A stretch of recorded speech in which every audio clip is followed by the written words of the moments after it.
CJ the Painkiller. Kevin Jackson. So we need to start acting like a big boy football. It's time for the jet tax to die.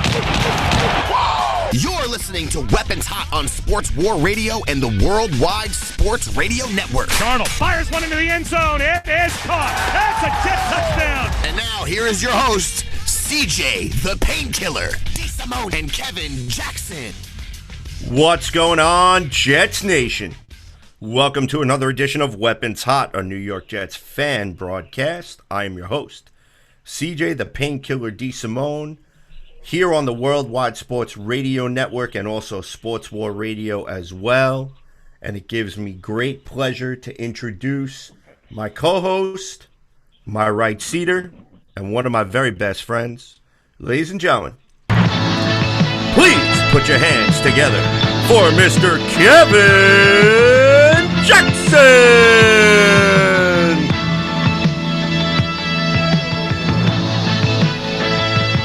Give it up for Jax, ladies and gentlemen. Jax, how you doing tonight?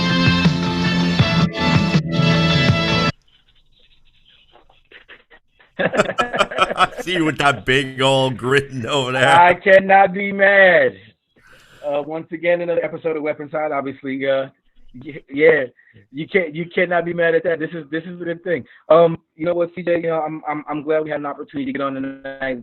There's been a lot of news.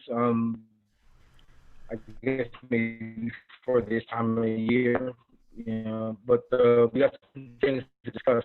So, you know, I'm glad we're moving on from the topic that most really dominated everything, but hey, let's get on to the new stuff, man. This is what's going to affect us going forward. I'm much more interested in that. Let's discuss it. Let's get into it. Whenever you're ready, let's start them up.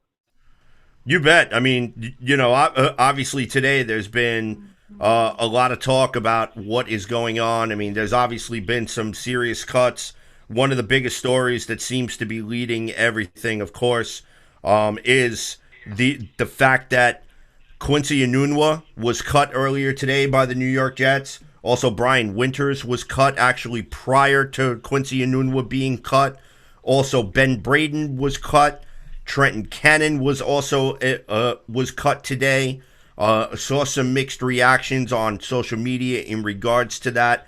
And really quick before we go into it, I just wanted to get your thoughts. Like, the one that really stuck out to me was Quincy Onwuasor, because he was pretty much the last of the Idzik 12, so to speak, that really was the only one who really made anything of himself, to be honest with you.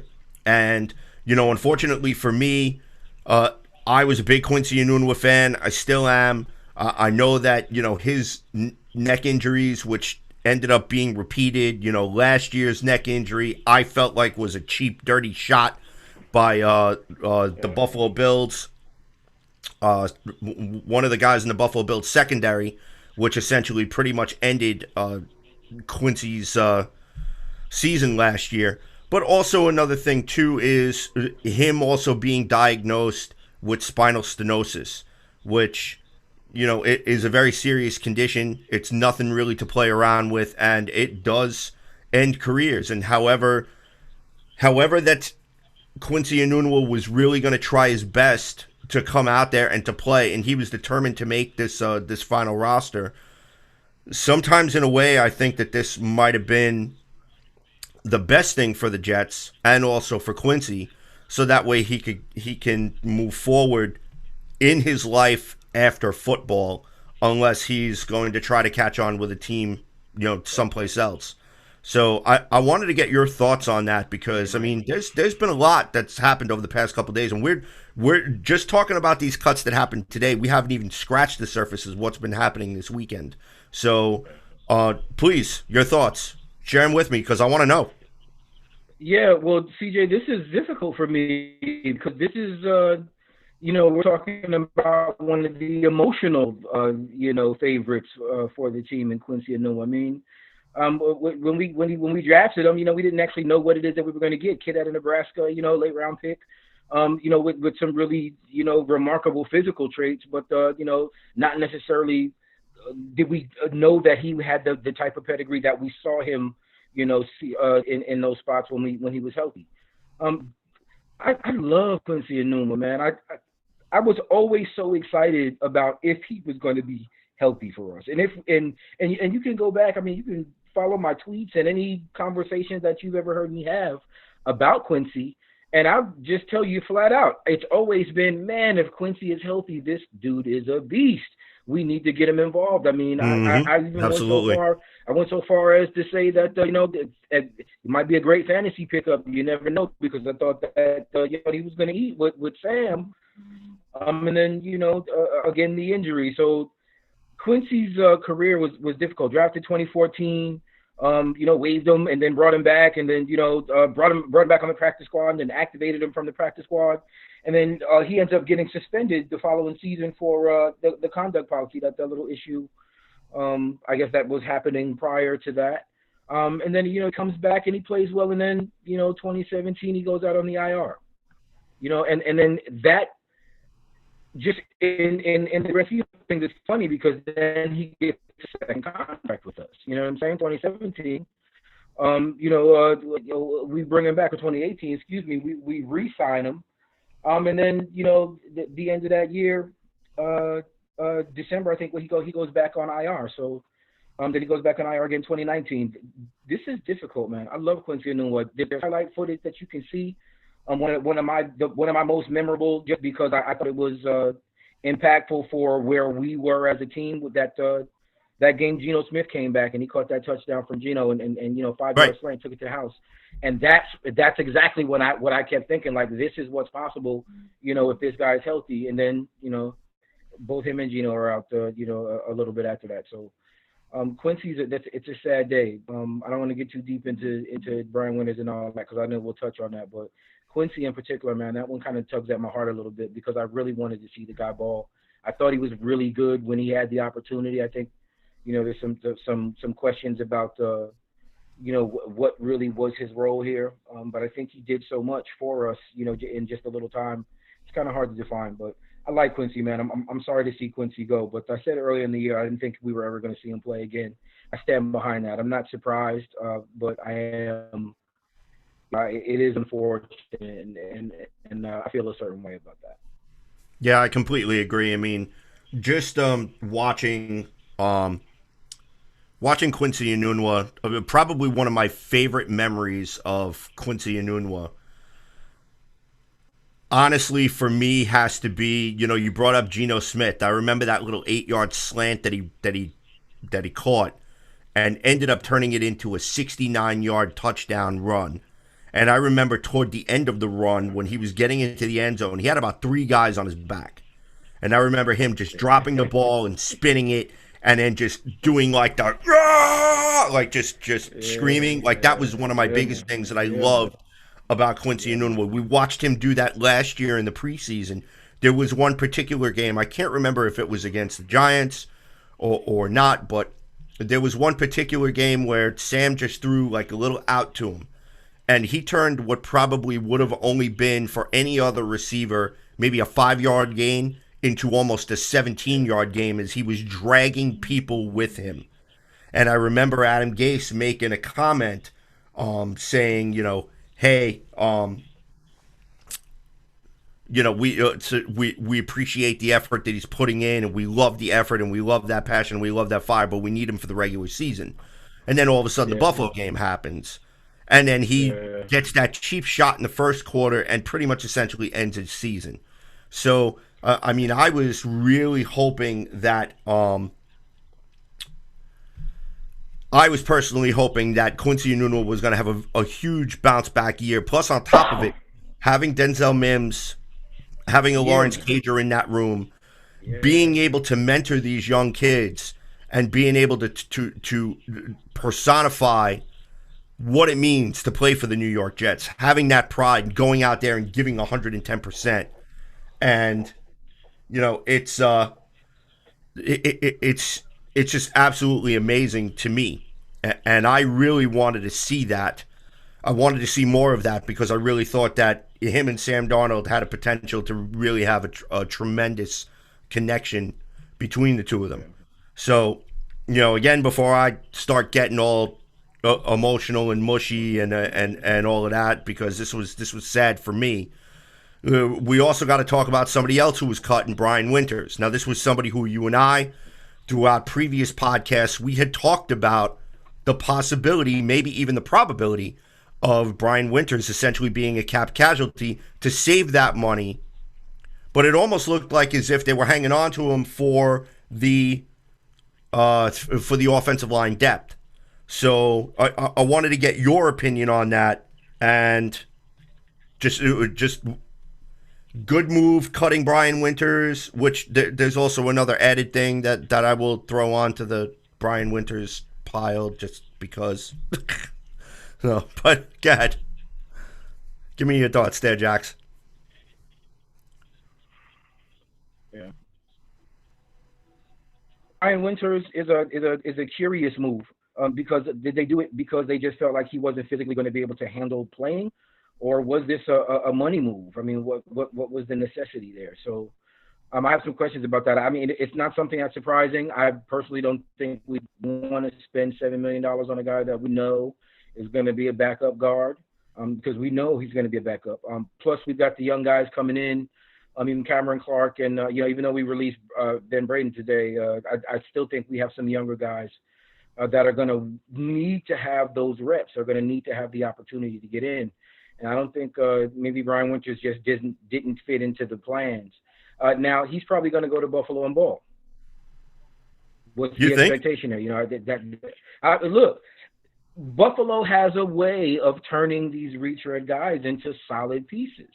And that's really what it is that we're trying to do here. I mean, we've got guys that, they've been decent other places. And we're trying to bring them in and have them solidify our line here. Buffalo has been doing that. Buffalo's been doing that for years. Even when you go back to Richie Incognito and some of the other guys that they brought in, that they weren't necessarily the top of the top guys at time, but they were good enough and solid enough and played enough mistake-free ball that they ended up being good. And if we can do that, then we're successful. I think Brian Winters is going to be able to go to a situation with less pressure and, maybe even capitalize off of a situation that, based on the locker room, is probably a better team situation right now. So, I don't care personally that he's gone, because he was, kind of a scrub here at times. And he played well in spots, but not enough. But yeah, as far as I'm concerned, I thank him for being here and for, the little spot that he actually provided. But, Buffalo not really getting a guy as far as I'm concerned. They're just getting a guy. And, I wish him well, but I really don't care if Brian Winters is gone. We saved that money. I'm really more interested and excited about seeing what the young guys can do, especially Cameron Clark. Yeah, I completely agree with you. And, it's just crazy because, we talked about that there was really a possibility that Greg Van Rotten was going to end up getting that starting role. Winters would probably end up being designated to more of a backup role. So for me, I kind of look at it as this is going to also open up the opportunity for, like you just mentioned, to Cameron Clark to be able to have an opportunity to get some very valuable reps and get on in there and possibly crack this lineup or crack this rotation in the offensive line. And one of the biggest things about the offensive line that I'm very encouraged, instead of just in past seasons where like I've tried to talk myself into thinking like, okay, this could really be a good thing for the offensive line. This year is actually, you have so many different offensive linemen who don't commit a lot of penalties, which is great because penalties are drive killers. You and I both know that. B, can play multiple positions along the offensive line. So if there's all types of, how do you want to call it? If there's different types of packages that you want to roll out in regards to running, whether you want to do a split back set with both LaMichael Pirine and Le'Veon Bell on the field at the same time, same thing with Frank Gore. Okay, if you wanted to go into a power running game. So there are so many different things, so many different dynamic pieces where now you can shift guys around. Where Connor McGovern, okay, can play center but can also play guard. You could shift him to a guard and pop another guy in. You could pop a Jonathan Harrison in there if he gives you more of an advantage. Right back in, yeah. You know, listen, I've always liked Harrison. I always thought Harrison kind of got a bum rap. I'll just be honest. I especially when. Yep, I completely agree with that. When they brought Khalil in last season, and we saw what happened there, but. I just can't believe that Khalil ever beat him out, on the field. So that's why I didn't like it. So I'm glad that they brought in the guys that they did, because to your point, you're right. Everybody can just slide and bump and do what it is that they need to do. But we do want some continuity, and I kind of want them to be able to solidify at some point. And if the younger guys can be the guys that step in and lock it down, that I think bodes well better. That bodes better for us long term than maybe just seeing one of these like Brian Winters in particular, seeing him be the guy in this spot instead of seeing one of the young guys develop into that spot. Yeah, I completely agree with you. And then of course we had some other cuts. We talked about this a little bit earlier before, where Trenton Cannon was let go, Ben Braden was let go. I'm not really a fan of letting go of Ben Braden because I like having the depth on the offensive line. Now, look, he wasn't going to be a starter, okay, but you know what? He was a solid depth guy, and when he was called upon to come in, he may not have been the best, but he was serviceable. He was serviceable enough that he was able to maintain a roster spot for the past couple of years. And obviously, Greg Williams likes him, so there could be a possibility that maybe they might end up bringing him back on the taxi squad for maybe a more team-friendly deal. So who knows? But Trenton Cannon, I want your opinion on there. Like the reason why I'm bringing him up mostly is because some people feel like we lost a lot of speed now in the backfield. But as much as I liked Trenton Cannon, and I thought that he could be a good player, I still have my doubts about it because he had fumbling issues. He had difficulty hanging on to the ball. And then not only that, but you could run so fast into a brick wall for so long. And the majority of the time, he was used on special teams. Now, he's a great gunner, but initially they were trying to use him for kick returns and punt returns and so on and so forth. So how is it that they can compensate for that? Or do you think that the moment that they signed Ashton Davis, that they drafted Ashton Davis, who can return punts, who can return kicks, this made Trenton Cannon expendable? So I wanted to get your thoughts on that. I'll just go back to what it is I said when we had Robbie Sable. We were blessed to have Robbie Sable on because, Robbie's insight into the players and I guess how we see those people a little different because of this film study. But I'll just go back to what I said during, had earned a spot at this point to be here. I think what it is that we're going to get as far as gunning and kick return, punt return, and all of that, we're going to get that from Braxton Berrios. We're going to get that from some of the other guys that we brought in, like the Docs and some of the other guys, the young guys. The running back situation, to me, I don't think we care if we have a burner or not, because I think Adam Gase is probably going to want to ground and pound. I think he realizes that he's got a versatile athlete in Le'Veon Bell. He's got a 3 and a 3 yard and a cloud of dust running back in Frank Gore, and I think he's got a Michael Pirine who is a little bit of both, and is probably going to he's probably going to end up getting the lion's share of those those junk time carries. I mean, I think that bodes well for us. As far as Cannon is concerned out there, Josh Bush, I think, isn't he still in the mix? Don't we still have another running back or two that's still floating around? If we do, that's fine. I think we'll be okay. I also, if they do the expanded rosters, I'm thinking that we might end up, maybe catching a couple of guys that shake loose later on. But as far as Trenton Cannon's concerned, I don't care about Trenton Cannon. It's him personally, whatever. What else do we do? I'm interested to see. All right, so I got a very special surprise for our viewers tonight. We actually have a guest on the line who would like to come and join us, so I'm going to bring him in.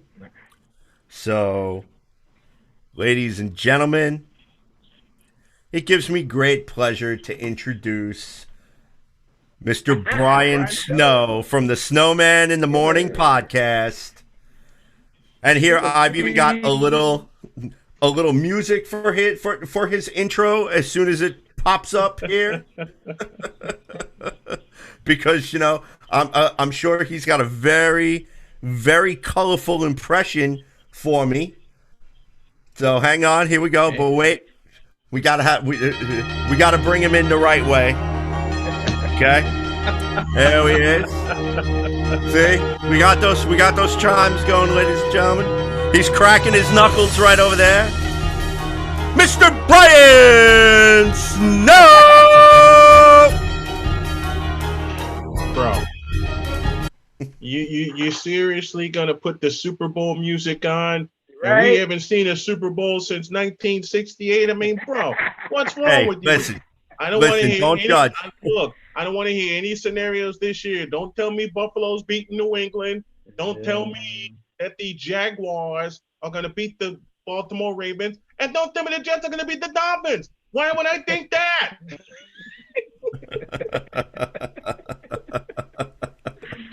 What's going on, Brian? My man, it's good to have you back. So, man, it's really always good to see you, brother. Hey, good to see y'all. Thanks for having me. When I saw you guys, and my wife and I were toasting one of these, I figured, why not? I figured, why not? Where's mine? What the hell? Let's do it. Oh man, it's so good to be with you guys tonight. Good. It is so good to be with you guys. Brian, we got a lot we got a lot of a little small stuff kind of to kick around right now, and so far we've kind of discussed the cuts, Enuma, Brian Winters, and I think we just touched on the running back situation a little bit, but we're probably going to be moving into the Cj Mosley discussions here in a minute. I want to get your thoughts on those in particular, because it may be something that we kind of were excited about, and then to have it kind of yanked out from under us the way that we did. How do you think that impacts what it is that? Why are you surprised, bro? Why are you surprised, bro? Why are you surprised? It's the Jets. It's the freaking Jets. It's the freaking. I don't want to hear that Jets, Jets crap. That's what gets on my nerves in the first place. Why are you surprised, bro? The Jets have always done this to us. They've done this since the day we held the Vince Lombardi trophy, and Lombardi wasn't even in the ground yet. Does that tell you anything? And of course, Christopher Johnson should not be considered. I got something for you. All right, ready. right here, you buddy. Were ready. I love that. You were ready. I love that. Bringing the heat already. But see, you get rid of Quincy Enunwa, or however the hell you pronounce his name. I mean, the guy couldn't even stay on the field. What's that tell you?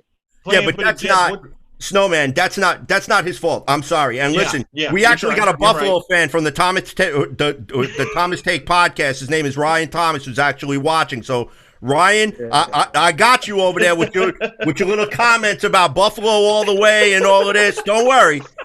So you're gonna get yours. But listen, even he can admit, and he's admitted to me off the air, that he thought it was a little bit of a cheap shot that his defender gave Quincy Enunwa last year. And if Cj Mosley doesn't get hurt in the fourth quarter, there's no way the Bills come back and win that game, because Josh Allen is trash. Well, the Bills came back and won that game. That's the point. So because Robbie Anderson can't hold on to a pass. Well, what's that tell you about Jet receivers from 2000? Oh, maybe, man. Wait a minute. Let me correct myself. Say maybe Ron Anderson And of course, I'm thinking about the Monday Night Miracle at the old Meadowlands. Come on, Wayne Corbett, Keyshawn Johnson. Keyshawn Johnson. Come on, Dietrich Ward. Dietrich Ward is my boy. Dietrich Ward. Benny Testaverde, who threw for, let me get this right, 234 yards in the fourth quarter alone for that game. And I was the only Jumbo one. Elliott. Yep, Jumbo Elliott caught the game-tying touchdown. I was the only one up on my floor watching that game. Everybody else was asleep. Everybody else went to bed when it was 30-7. But about a new one, I hate seeing him go, but at the same time, you had to make a decision about him. A decision had to be made. And it was so tough leaning one way and then leaning the other. You have to wonder which way the Jets are going to go with their offense. And in the immortal words of one Joe Beningo, you don't know which way Adam freaking Gase is going to go with the Jets. But my question about the Jets goes like this: how are they going to finally put together a season when they can fully use Le'Veon Bell? Because they've misused him since they got him. Yeah, I mean, listen,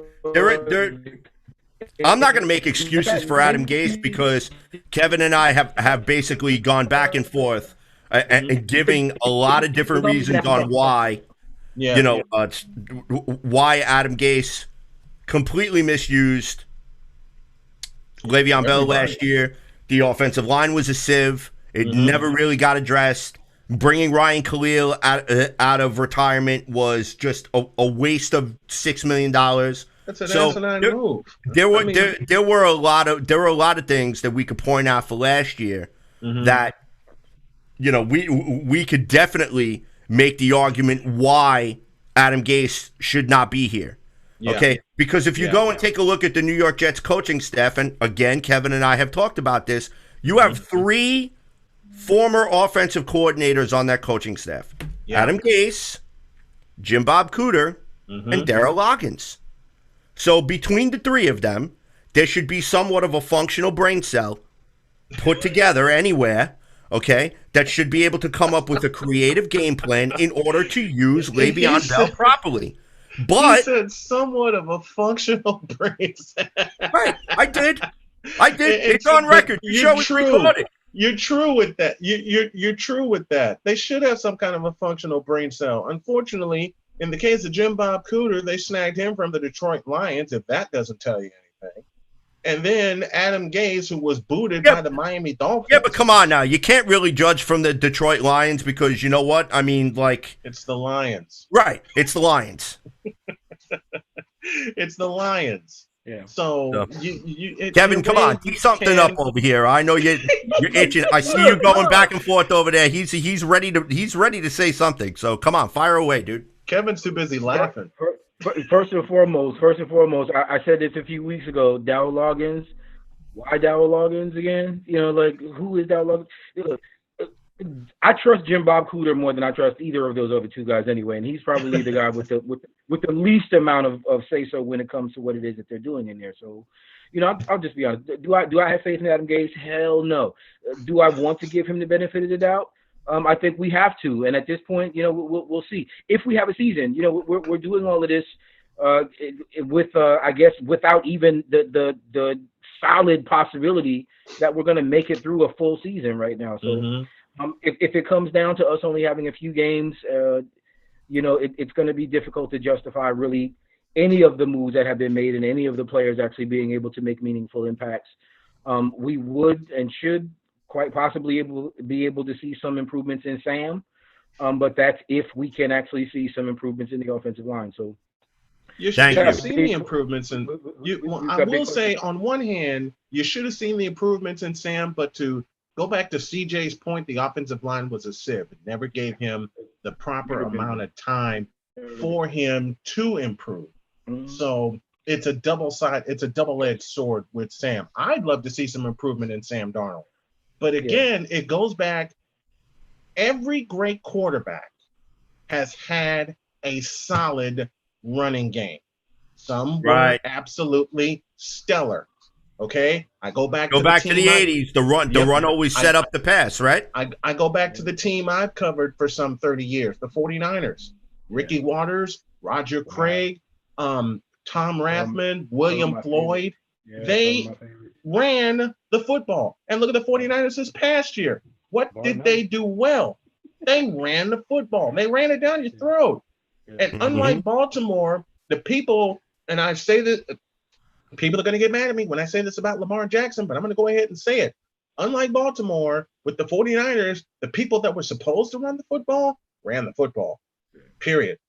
Garoppolo didn't take that many chances. Now, I know Lamar Jackson is a completely different animal and a completely different athlete, but I'm old school, okay? And with that number 12 jersey hanging in the background, I'd like my quarterback to sit back in the pocket, survey the scene, and make some good passes. Right.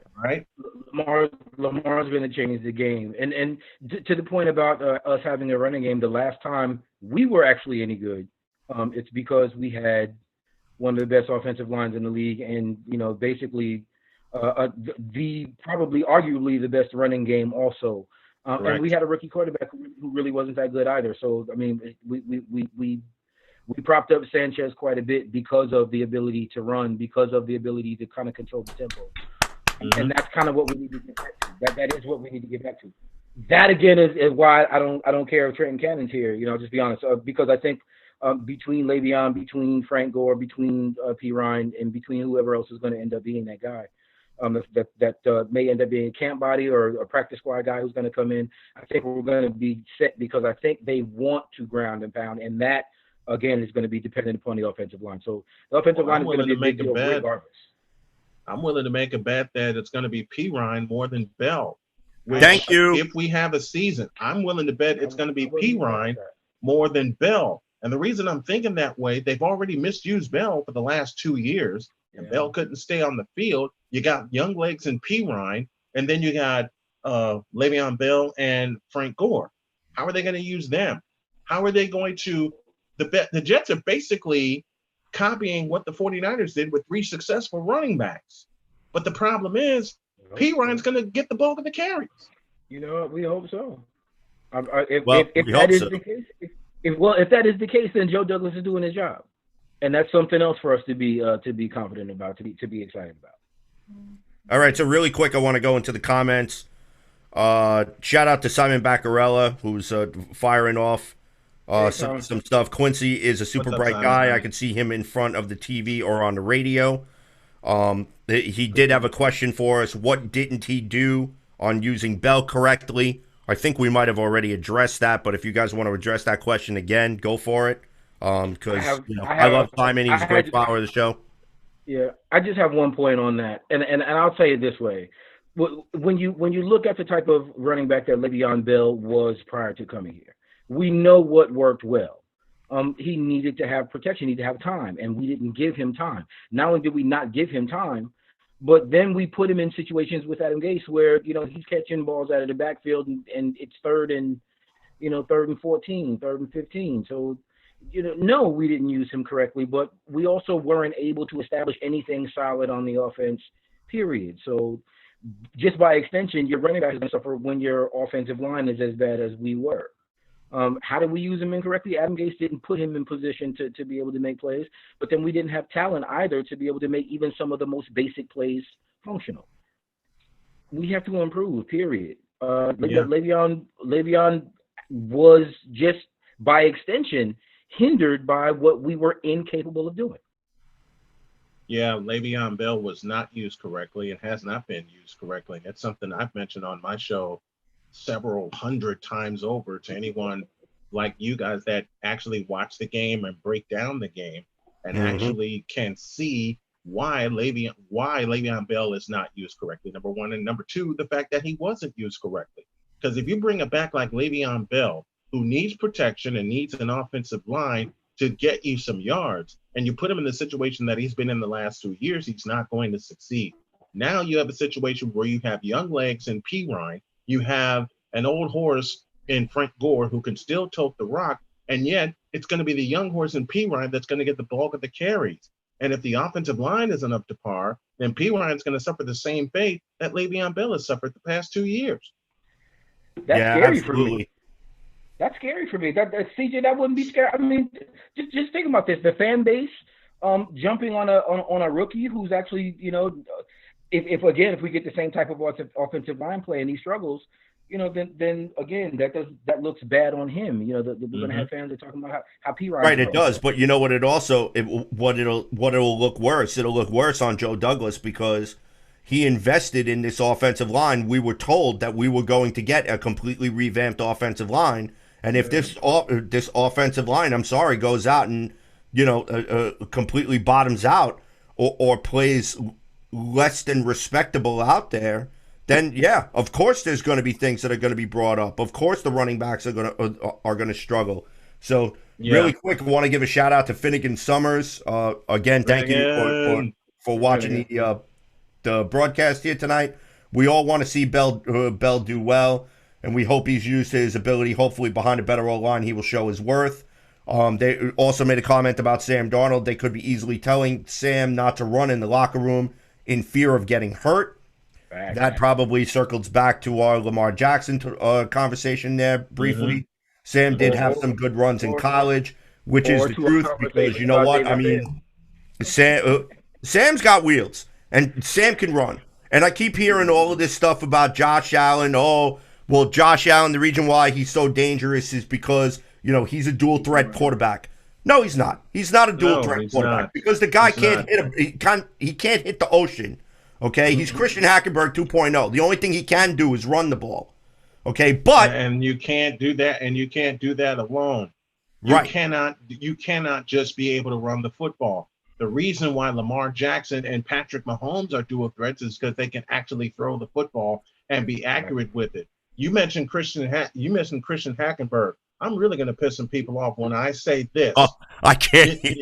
I can't even believe that I mentioned that bum on this show. Like, Christian Hackenberg, man, what are you trying to do? Are you trying to make me cringe? Are you trying to make me cringe? You know what? The name Colin Kaepernick comes to mind because Kaepernick could run the football, and I'm going all the way there. Kaepernick deteriorated. I said this on my program, and I'm going to continue to say this on my program because a friend pointed it out to me. I went back and looked at some film and did a deep dive into my research. Thank you. Good sound. And I did a deep dive into my research.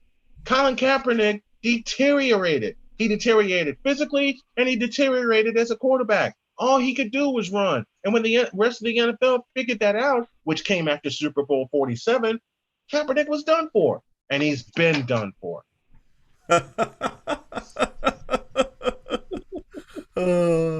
Wow.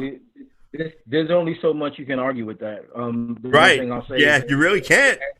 As much as I have to admit I noticed some deterioration, Kaepernick is still better than a lot of these bums that we got, holding clipboards. So, I kind of get there's some difficulties in that. I think part of the reason why we might be telling Sam Darnold not to run is because of our David Fales situation. Mm-hmm. Oh God.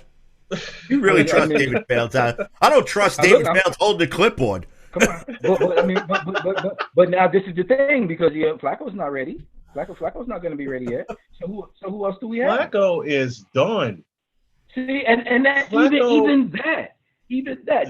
I don't think the point of bringing in a backup quarterback is to say we need to have a great quarterback. We don't need to have a great quarterback behind Sam. We just need to have a quarterback that it can be functional if something happens, like what it is we had last season. I would say this: if we had Flacco back there last season instead of having Fales and whoever, with Luke Falk, if we would have Flacco back there, do we pull out at least one of those games? It's possible. Could we pull out two? Who knows? Does Flacco have anything in the tank left? We're not sure. No. But I would still trust Flacco before I would trust David Fales, and that's just how I feel. I don't believe in Fales. I don't think that we have a backup quarterback on this roster right now that makes anyone feel confident that if something happens to Sam, we'll be okay. And you have to take this and you have to take this into consideration as well, considering how the Jets are right now. Who would make the transition into Jets Nation to be a backup quarterback? And I'm speaking on the culture of the Jets given the last few years. Nothing against the team, nothing against the players. Listen, Trevor Simeon was a bum. He got snapped in half on Monday Night Football. We all saw it.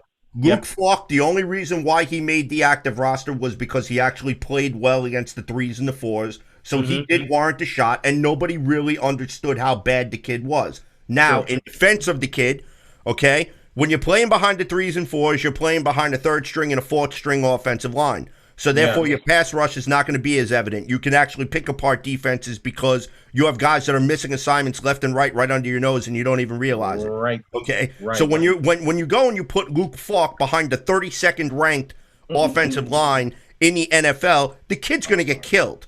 Okay. So basically, that was Adam Gase's way of punting the games that we punted at the beginning of the season. Why we lost so badly to the Patriots. Okay, Josh Johnson was still out there. They could have went and made a deal to go get Matt Moore from Kansas City. They could have gotten somebody. You could have made a deal with Tennessee to go get Marcus Mariota.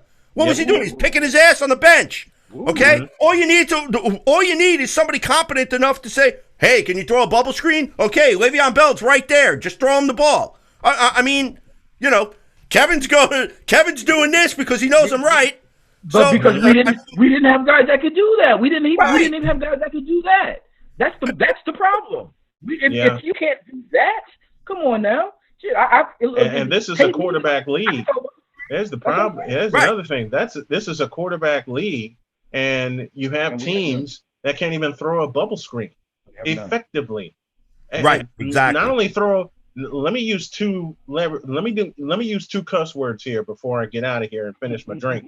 They can't throw a bubble screen effectively, and they couldn't throw a bubble screen correctly. How many times did they miss a bubble screen in the past 2 years?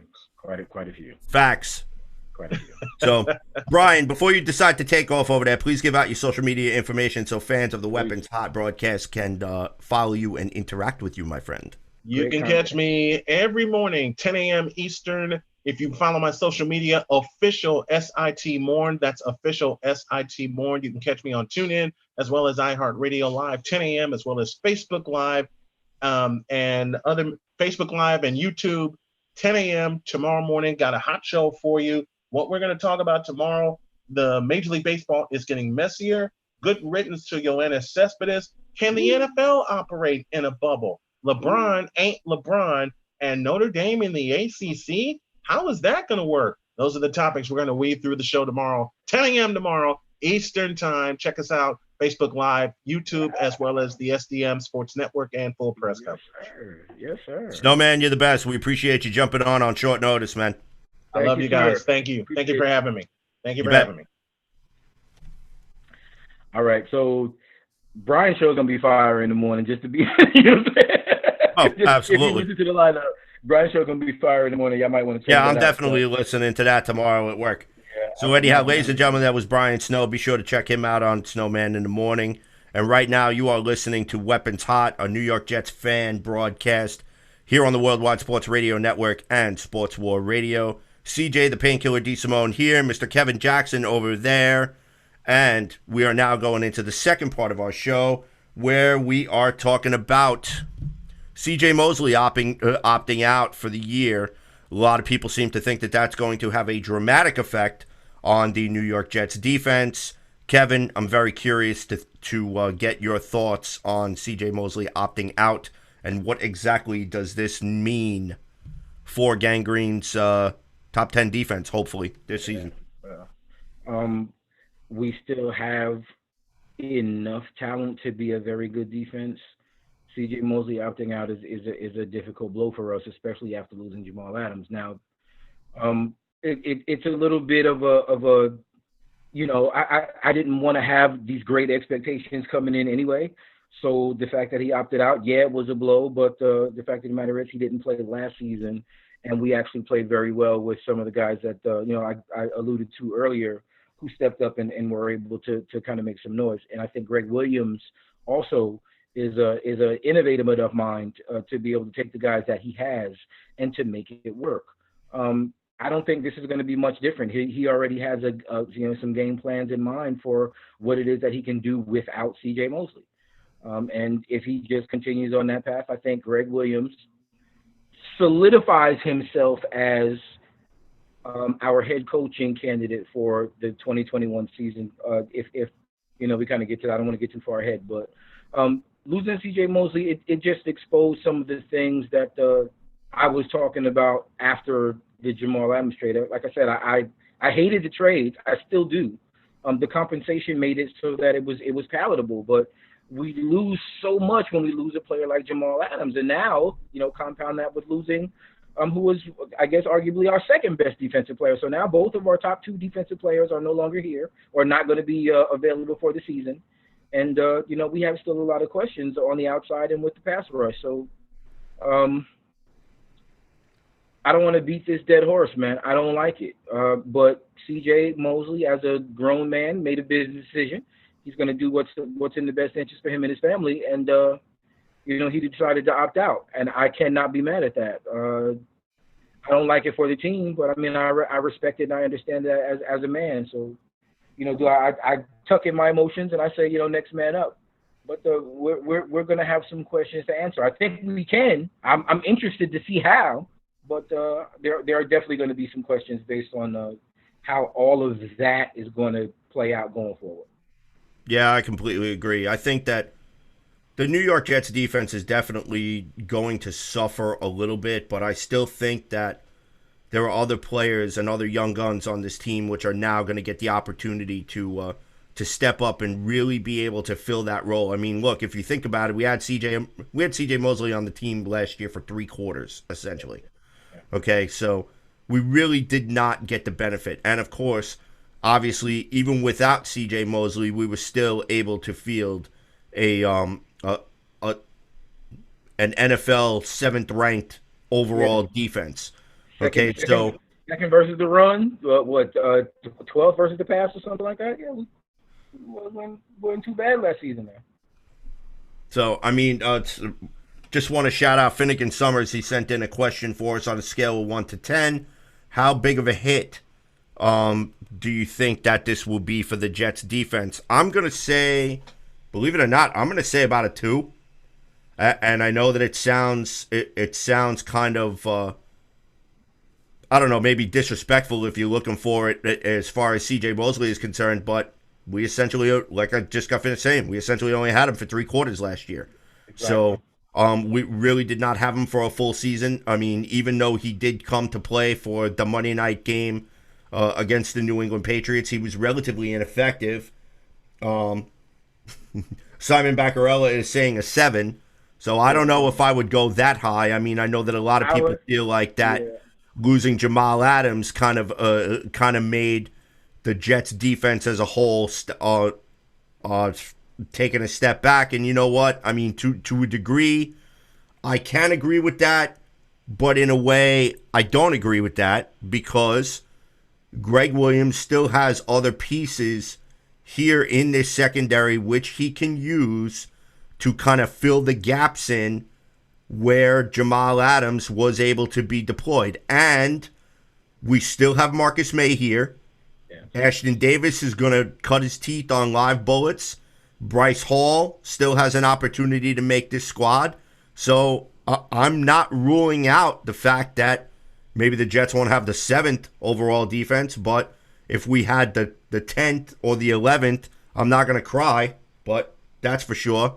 I mean, one of the things that's definitely that the Jets are definitely good at and still very, very stout up front, so as far as stopping the run, which is the Jets' biggest strength, Listen, now, if you're telling me like a Nathan Shepard opts out, or if you're telling me like a Foley Fatukasi opts out, or you're telling me Steve McClendon opts out, I think I'd be a little bit more worried. So I'm sorry, Kevin. Go ahead. No, that's fine. I'm going to fall somewhere in the middle on this, just because I do think that it does change the dynamic. You kind of can't lose, one of your best players and not have it affect what you do, even if you handle it well. I think we have an opportunity to handle it well, even if it does affect us, and it's going to. I don't know if I'm going to go with Simon at a 7, but I'm going to go maybe a little higher than Finnegan or maybe where you're at, excuse me, and I'll say maybe a 3 or a 4, just because I think that it is going to create some interesting dynamics with the remainder of the players in trying to compensate for what it is that we lost, especially because we lost CJ and Jamal Adams. But I don't think it's going to be this huge deal where people are running around like chickens with their head cut off. I still think that we ball out. I still think Greg Williams is going to keep everybody calm and let them know, hey, you got a guy that knows what he's doing. I think we'll be okay. Yeah, I completely agree with that point of view as well, too, because, I mean, if you think about it, we've already been picked to go 3-13, 2-14, 1-15 in some circles. The Jets are the 32nd ranked team in the NFL. We suck, blah blah blah. You guys know what the narrative is. But nothing, you know what? Change until we win. Right, and to me, I just think that now, you take all of that material about how the Jets are being disrespected, you put it on the bulletin board, you make the players aware of it, and they go out there and tell them, now do something about it. So go out there, go bust your ass, go give 110% and go do something about it. So we hope. We can only hope right now. So now, just really quick before we transition over, does the Jets signing of Patrick Onwuasor now become that much more important than what it is that we had before? No.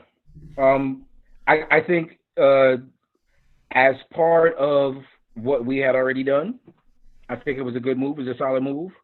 But I don't necessarily think that was a game changer. I think that, again, he adds another depth piece to what was kind of already a pretty decent linebacking core. Now, I'm not saying we got a lot of superstars, but we got a lot of guys that can make plays, as evidenced by seeing them make plays last season when CJ was out. So, Chris, I don't think he doesn't maybe necessarily change the calculus as much as getting Avery back, which I think is going to be huge. But, yes.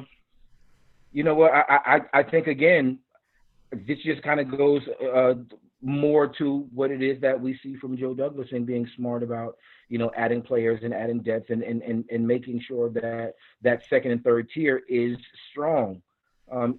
We'll work out the starters as we come, but we have guys right now that can make plays, that can do the job. But the expectation isn't for us to be Super Bowl contenders. It's just for us to grow into a contending team. And right. we have enough talent to look like we're capable of doing that. Yeah, I completely agree. One of the things that I still think this New York Jets defense is going to be potent with or without Jamal Adams, with or without Cj Mosley. Granted, okay, yes, truth be told, is the Jets defense much, much better with Cj Mosley and Jamal Adams in the lineup? Without question. But you know what? That's not going to be the case this upcoming season. So it's next man up. And Greg Williams is going to have to be able to make chicken salad out of chicken shit, unfortunately. So, I mean, it is what it is. But if there's any man who I feel confident that would still be able to do it, it would be Greg Williams, because he's proven that he can put players in positions to be successful, where they can thrive, where they can have an impact. So until I'm proven wrong, I'm going to put my money on Greg Williams and his ability to put the pieces of the puzzle together. I agree. Now, the guy that we got to watch out for is Adam Gase, whether or not he can put the pieces of the offense together, because that's really what this team's biggest problem is. It's not the defense, it's the offense. We're gonna talk until we're blue in the face about this, and every time we talk about the defense, it solidifies in me that I'm not really as worried about the defense as I am about what we're going to look like on the offensive line. I want to send out a really huge shout out to my man Robbie Jersey, because he and I, we go back quite some ways, and we were just talking recently, and Robbie always made the point very clearly that he believes, just like most smart football people do, that it starts in the trenches, offensive line, defensive line. That's where it begins. And as many times as I've heard Robbie say that, and I'll tell you, Robbie and I, we've worked together, Facebook and the whole thing. As many times as I've heard him say that, it continuously presses upon me that we haven't seen them do anything really about it until now. So that's why, I'm a little scared about what it is that we're going to see. Because if we do get any improvements on the offensive line, we have an opportunity to kick some ass. Period. Our defensive line is decent. Our defensive line is better than decent. Our linebackers are decent to almost being better than decent. If we were to get Cj Mosley back, I think that puts us over the top. But even getting Avery back puts us right back in the very decent, category there. And our DBs, even though we lost some, we still have some back there that are going to be able to be functional. Our offensive line is the biggest problem, because it affects so many other things. So I don't even care about our special teams right now. And I'm not saying I don't care because I don't think that we're going to be any good. I'm not worried. I think that has been, even with our defense being as good as it has been, our special teams unit has probably been the most consistently solid, as far as how we've been set up. So special teams and defense, I think we're good. If the offensive line shows up, the entire narrative around this team changes, man. It changes all of this. Are we 32nd ranked team? Do we suck? How bad are we going to be? If we can actually get some decent offensive line play, I'm telling you right now, we are going to be a decent team, and it's not going to take 3, 4, or 5 years. We might actually be really looking at what is Joe Douglas going to add in the draft, because 2021, 2022 is going to be a season where the Jets are going to be almost, if we don't make the playoffs, it's going to be because we melted down. Right. So, but here's the thing, if this team does end up making a playoff run this year, and this team does overachieve, get themselves into the playoffs, and say we're just setting ourselves up that much better for next year. Where I think that 2021 will probably be the year where we could finally break through. Where I definitely think that the division is not out of the question anymore. Where it's before, it's just find a way to get into the playoffs. I mean, obviously, with the improved playoff format, that does improve the New York Jets' chances. But you still have to play who's on your schedule. You still have to be successful on who's on your schedule. And most of all, like I hear a lot of people, again, pissing and moaning about this year's upcoming schedule and who we have to face. If you want to be considered a competitive football team and you want to be considered a playoff football team, these are teams that you have to find ways to beat. You have to find ways to beat the Kansas City Chiefs. You have to find ways to beat the Seattle Seahawks. You have to find ways to beat the San Francisco 49ers. You have to be able to take care of bottom feeders like the Denver Broncos, the Miami Dolphins. Okay, you have to be able to handle, teams in your own division like the Buffalo Bills, like the New England Patriots. So, I mean, we've gone on and on and on about these comparisons and so on and where the Jets sit. And right now, the Jets are probably the biggest question mark in the division, probably even more so of a question mark than the Miami Dolphins are. Because we know what Adam Gase is.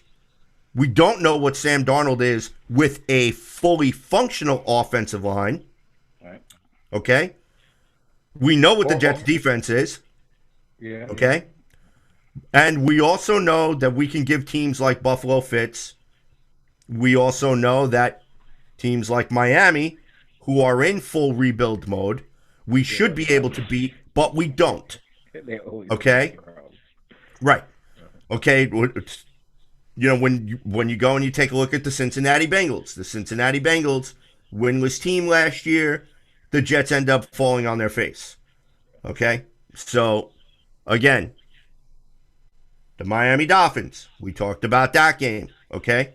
By all accounts, the Jets had no business splitting with them last year. If you really put 2 and 2 together, Vincent Smith got the benefit of the doubt on an iffy pass interference call. Yeah. Okay? So it shouldn't have been that close, period. To begin with. But see that again is the difficulty that we have as, I guess fans of this particular team.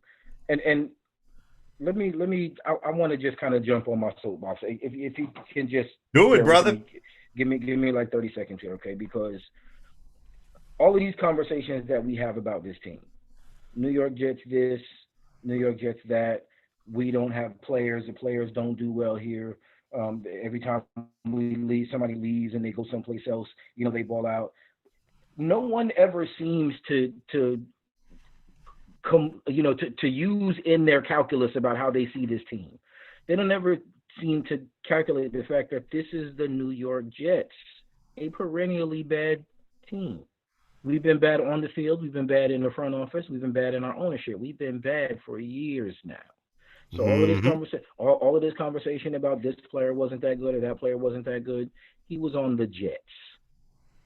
Okay, Robbie didn't have a 1,000-yard season because we didn't have a quarterback. We didn't have offensive line. We didn't have any run game. 900-something yards in 13 games with a journeyman guy who's played on more teams than you know. Come on, and you know I love Uncle Josh. Uncle Josh was a beast, man, but Uncle Josh wasn't that good of a beast. You know what I'm saying? So I'm glad he was here. I'm glad he did what he did because he kept us afloat. He made us respectable in certain games. He kept us really close.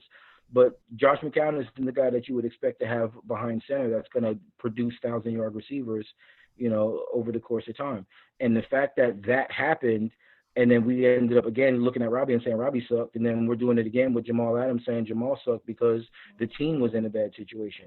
Every single time we do this, it makes it difficult for me because I'm listening to people that I respect say stupid shit about players that we know were good just because they're emotional about the fact that the player is no longer here.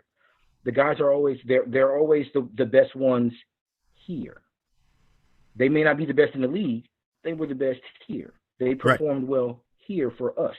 So when they leave, you can't just say the guy sucked and good riddance. You can't do that. Jamal Adams is a Hall of Fame level talent. If he continues to play the way that he has, I don't think there's any question about that. The fact that he was immature and did stupid shit in the media, that cannot be discounted. What cannot be discounted is 2 all-pro seasons and 3 in the league. That also can't be discounted. You might not like him. You can't say he sucked. You might not like Robbie. You can't say he sucked. You can say he didn't do everything that you wanted. Nobody else did. He did more than what it is that we were expecting or we would have gotten from anyone else. And he was an undrafted free agent. The guy balled out. He's gone. Yeah, boom. He's gone, whatever. You can't say he wasn't good. Same thing with Jamal. He's gone. Good. He's gone. You can't say he wasn't good. Recognize this is the Jets. I want to reel everybody in just a little bit because the expectations that we have as a team should never get so high that we're saying that this is going to be, you know, this is going to be the turning point in if this organization is good or not. Unfortunately, we're not going to see that. We're going to see slow incremental steps. And I think that's what we're seeing with Joe Douglas right now. We're going to see slow, small steps. And then when we get to a point where we've made enough headway to be able to run, then maybe 1 or 2 draft picks is going to be the difference between if we're a perennial playoff team or if we're going to, you know, if we're going to struggle around the fringes. We've got at least another season before we actually can come to that understanding. Right now, we need to kind of, you know, just ease up a little bit and let it play out. Yeah, it's the truth. It really is. I'm done. I'm already talking too much. But that's basically no. I'm just saying. All these past few days, I've been seeing a lot of people talking about how players who have balled out here for us haven't really been good. Seriously, Jamal Adams wasn't good? Those players rose above whatever was a bad situation here, and they were able to shine in an otherwise darkened alley, which Horrible is really situation. no other way that I could put it. And look, it's, you know, I wanted Jamal to stay here just as much as anybody else. I wanted the Jets to re-sign Robbie. But you know what? When you go to social media and you act like a complete tool to the fan base, you're gonna get the emotional responses that we're getting. Like Jamal can't keep his mouth shut. Then as soon as Robbie signed his contract with Carolina, then he was taking subtle shots at the Jets organization and taking subtle shots at I think Stan. that's a little overblown, but I feel you. I think that's a little overblown, but I feel you. You know, it's like, look, why can't you just say thank you to the fans? I'm moving on to the next chapter of my life. Yeah. Peace, goodbye, good luck, and that's it. Jamal couldn't do that because of the stupid shit he said before that. I get that. Well, Robbie, again, that's a little different. This is my point to that. I get it because I didn't like that. I don't like that either. You know, I'm not the type of person that feels like social media is the way that you handle that business. But I also because it never ends well. Some other things. No, look, I listened to and you'll probably feel me on this. I listened to Turn on the Jets pod today. The Badlands series that Joe and Connor do on Podbean, and they had Manish on. And I said this earlier because Manish always has a tendency of being right when we're talking about the worst possible thing to discuss about our team, right? When it's good stuff, you kind of can't really count on Manish to always be accurate about that stuff. But when it's bad stuff, it always seems like the guy is on point, and it bothers me to no end because I think he has a point. I think he's right about how some of this situation, with Jamal Adams kind of fell through, and it's a little scary. I hope Joe Douglas learns from this interaction in particular about how to handle situations going forward. And I hope that a situation like this never escalates to this point. But I also think that Joe Douglas has a lot to do with why it escalated to the point that it did. And that, to me, is something that I think cannot be discounted. It cannot be overlooked as of right now. The team has some serious flaws within it. And until we see those flaws fixed, we can expect there's going to be at least some nonsense and some knucklehead, things that happen every season. What I'm excited though. I mean, am I wrong for kind of having the dual-mindedness right now? I'm afraid of a lot of what's going on, but I'm still excited because I think that we are seeing some of those first little incremental steps. I mean, talk me down off the wall, CJ. I mean, where am I at right now? Dude, I feel exactly the same way you are. And the thing is that, see, I refuse to go back to the curmudgeonistic thinking that you and I always talk. We talk about this on air and off air. Yeah. Okay? Same old Jets, all that garbage, blah, blah, blah. No, this is not the same old Jets anymore. It's not Rich Kotite out there running Neil O'Donnell out there. Okay? It's not Bruce Coslett running Boomer Esiason out there. Okay? So we need to kind of get ourselves out of that, well, it always happens to the Jets and bad things always happen to the Jets and so on, which is completely understandable because you've been Jets fans as long as we have. There are a lot of people out there that are listening that have been there longer. Okay? Right. You suffer from extreme post-traumatic stress disorder. And I'm sorry, that's just one of the plights of being a New York Jets fan. It is what it is. Okay? But the one thing that I have to put faith in, that I have to put confidence in, is that Christopher Johnson made the right hire in getting Joe Douglas in here. Joe Douglas brings 3 Super Bowl rings. Okay? That's 3 more than anybody else in the Jets organization right now. So he built a championship pedigree front office. Guys that have gone to other places, guys that he's worked with, and they have been successful. They have won Super Bowls, okay? Or they have been a part of a winning Super Bowl program. So we've got a great scouting department. So we have to let this play out the same way that we gave Mike McCagnon all the rope to hang himself, the same way we gave John Idzik, the same way we gave Terry Bradway, the same way we gave Mike Tannenbaum. We have to be patient and let this process play out. But for the first time as a Jets fan, I feel optimistic with Joe Douglas at the helm. And even though this is his first general manager's gig, he's cut his teeth under some of the most prolific GMs out there, especially Ozzie Newsome. Ozzie Newsome is probably one of the most respected GMs out there, if not the most respected GM out there. So if Douglas didn't absorb anything under Ozzie Newsome, then I don't think that the Philadelphia Eagles would have taken a chance on him. No. So he's worked with the best. He knows how to build it, and like you said, it's going to be a process. It's going to be slow, incremental process. Now it's like, look, we want it today. We want it yesterday. But right, that's not the way to build the championship, because we're not just looking to build a competitive roster for this season. And then for the next 10 seasons after it, we're going to go, consistent 4-12, 5-11. Yeah.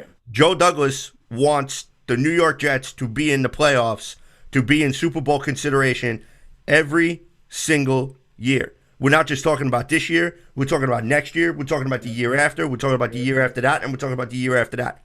It's not just where the team is right now.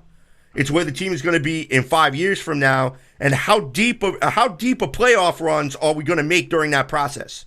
It's about how short-sighted are we talking about the John Nidsick, Mike McCagnon with the 10-6 season. Right.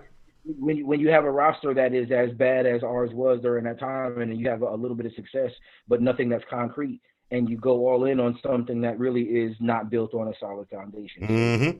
We're expecting to see Joe Douglas, and I'm happy to see that Joe Douglas is more interested in building the foundation than actually building this nice, pretty house that, as soon as the wind blows, it's going to fall down. Right, exactly. I'm excited. That's why I'm excited. Even as I'm sitting here saying, man, we're probably going to be a train wreck this season. You know what I'm saying? I'm of that dual mind right now. We're going to have a rough season, but I think we'll be better for it. And I do think that our roster is stronger overall than what it was. We just haven't played anything. Having names on paper doesn't mean anything. Production and chemistry, all of those things, they come with playing. Until we get to that point, it's going to be a little bit of a struggle for us. Exactly. So, really quick, Jadeveon Clowney has been mentioned again in circles within the New York Jets. Obviously, Jets' new addition, Bradley McDougald, who is good friends with Jadeveon Clowney, basically told him on an Instagram post, "Tell the Jets to come and get me." What are your thoughts? Yeah. I don't want to just be one of the guys that just goes along with the pack on this. I think Jadeveon Clowney has, talent. It's from somebody, like I said, I live in Georgia, so I and literally right on the border. I watched him all, that whole senior season before he got drafted, and I'm looking at the kid thinking, my Lord, this is a complete and total alien. He's going to tear it up on Sundays. And then now I'm sitting here thinking, like, I hope the Jets don't bring him in. That's kind of where I'm at with that. I like the idea of bringing somebody in that's going to be, effective as a pass rusher. I just don't know if it's Jadeveon Clowney. I like, the idea of bringing in a Golson or Everson Griffin or something, or one of those guys. I would maybe even enjoy that more. I also don't want to muddy the waters for a competition because we just drafted the kid Zuniga, and I would like to see him get as many reps as possible, because I think developing the draft picks is obviously much more important than spending $12 or $15 million to bring in a guy who's only going to be here for a couple of seasons, who may not actually even play well for that time that he's here. Okay, so Jadeveon Clowney, no. Jabari Zuniga, yes. If we are going to bring in somebody else, let's just try to do something where we're not, giving away all of this money to a guy. Unfortunately, like what it is that we've seen the past few seasons with Tremaine Johnson, or even to a certain extent to Quincy. I mean, Quincy got $20 million and played one game. So, we want to be very careful about the kind of people that we do bring in. Clowney doesn't have a huge injury history, but it would just be something where he'd come in and get hurt, and that'd be it. I'm not a fan of the Jadeveon Clowney move. I'll just, if that answers the question. No. Okay.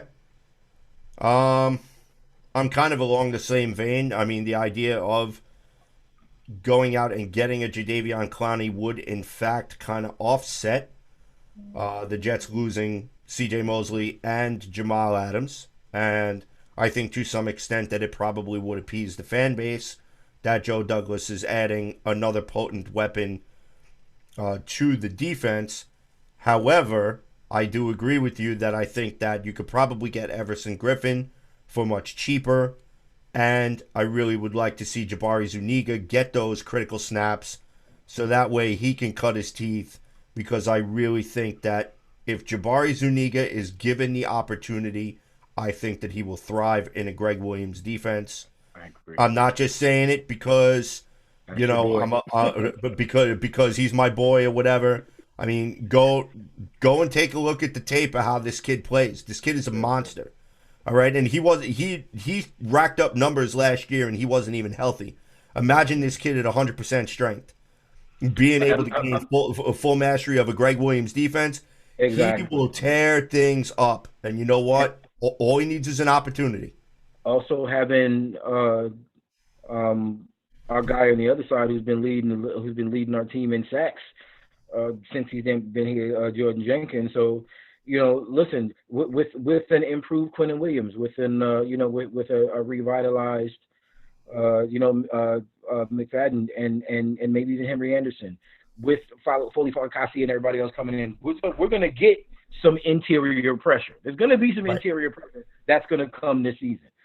If that opens up for Jenkins and Zuniga on the outside to both have 8-9 sacks this season, that's a win-win for us.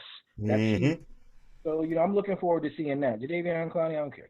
Look, I just feel like I'm trying to be a flip right now, like I'm a Debbie Downer. I don't care about none of this stuff because it just seems like all of it, is secondary to building, a perennial winner. You know what I'm saying? Every single season, and I don't think we do that by paying Jadeveon Clowney, whatever, double-digit millions. No, you're right, because the Jets are not one player away or two players away. They're multiple players away, and I think right now they need to steady the course and still, just finish the rebuild. Yeah. If there's something that I could put on a T-shirt, it's finish the rebuild, which means stop going after these, fix these quick fixes that are only going to be here for a year and 2 years, and they cost us 10, 15 million, and then you're right back in the same hole that you started from. And rebuilding every 2 years. Right. Let's just rebuild it. Rebuild it the right way. Or let's not even rebuild. Let's just continue to construct on what's already here. A rebuild, that denotes we're going to get rid of a lot of people and we're going to start all over again. I think we have a pretty decent core where if we're just strategic and smart about the pieces that we add, that we're in good shape. We've got a good nucleus. We've got Sam. We've got a running back. We've got our supposedly we've got our left tackle. We'll see what Makai looks like. And I'm so thankful that I really haven't had cause to say his name, to be honest, because that's what you want. You don't want your offensive lineman to be famous unless it's for pancakes. Right. So if Makai Becton is doing IHOP commercials next season, I'm all good with that. That's exactly what we want. Right. The one thing that I don't want to hear Makai Becton's name is holding. Right. Number 77, 10-yard penalty, replay third down after the Jets go and get a conversion.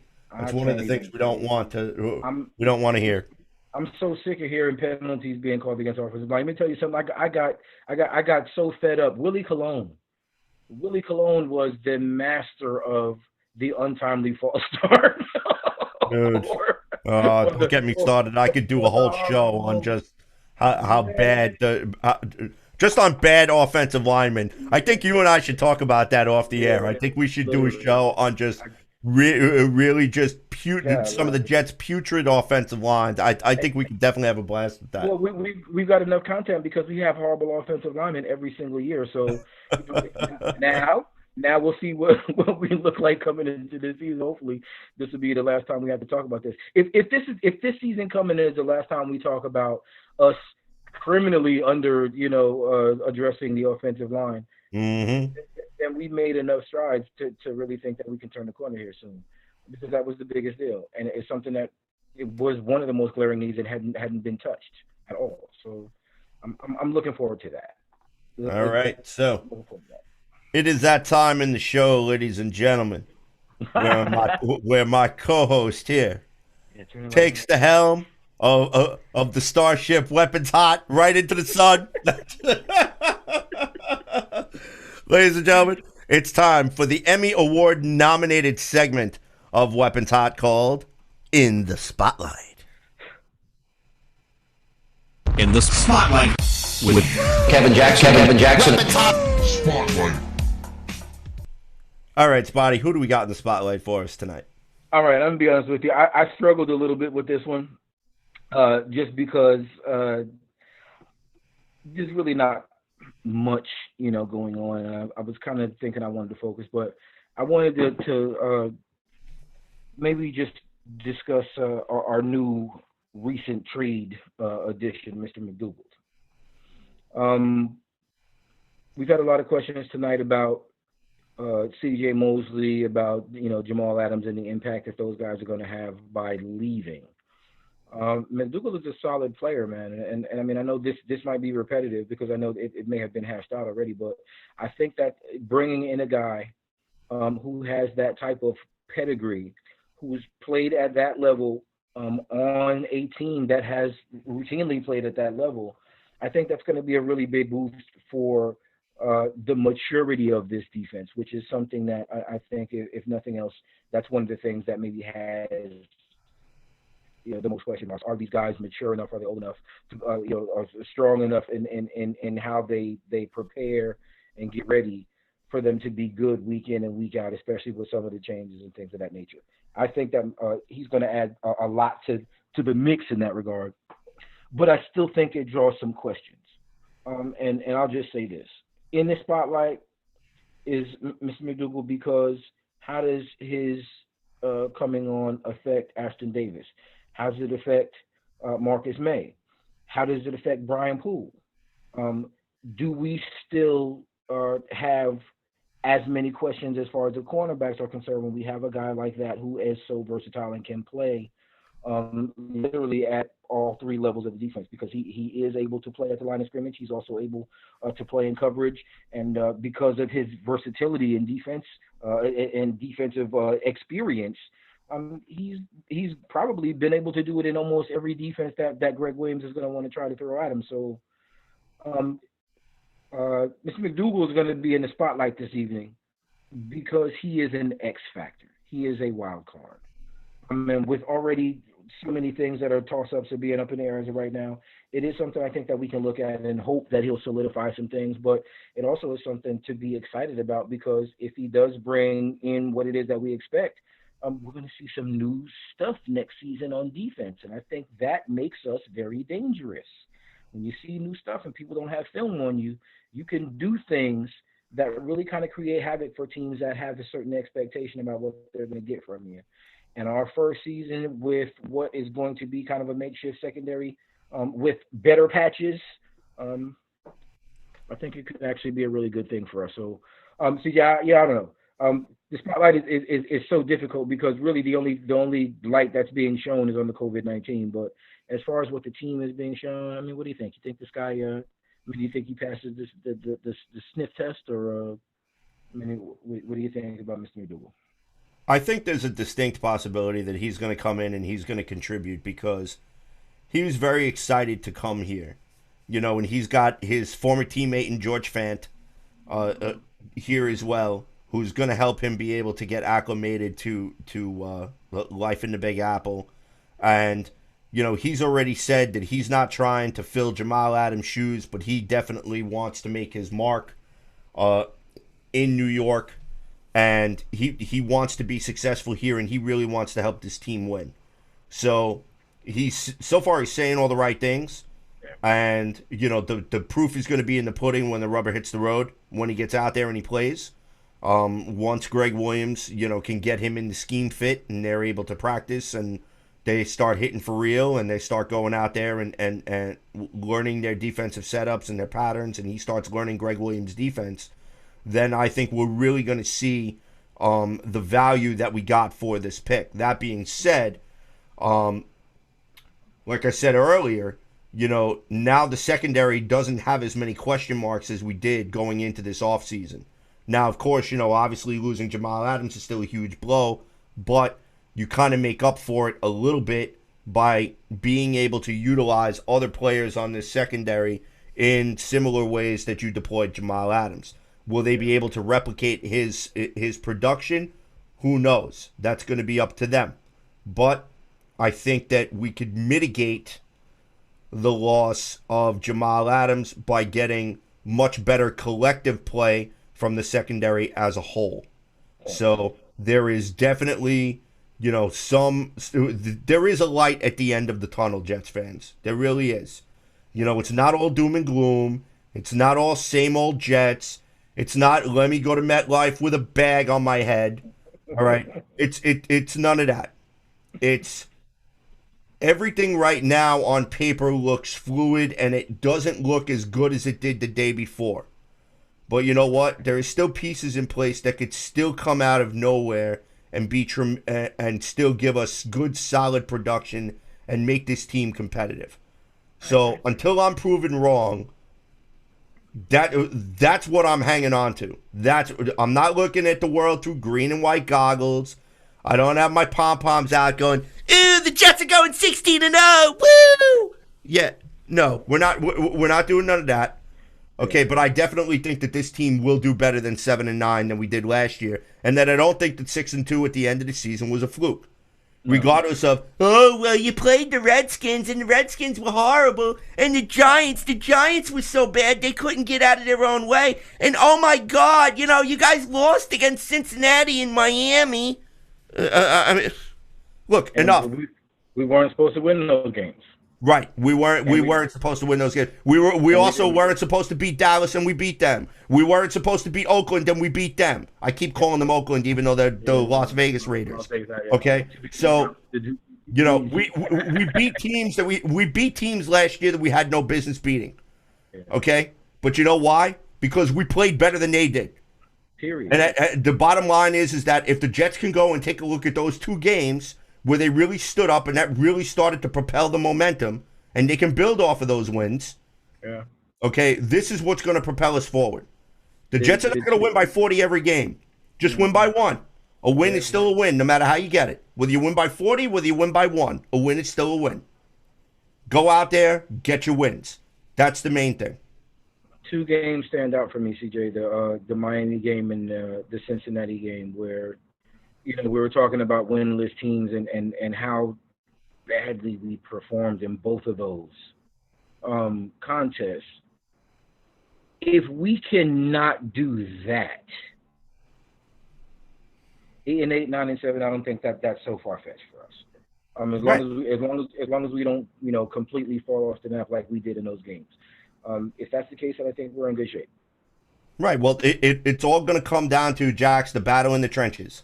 Yeah. Okay, if the offensive line is ranked middle of the road, like 16 out of 32 or 17 out of 32, which last year we were the worst offensive line in the NFL. Okay. If we're middle of the pack, that could easily translate into 2 to 3 more wins for this football team. And I was thinking about that earlier, and just to kind of go back, because I know Simon had asked the question about the misuse of Le'Veon Bell.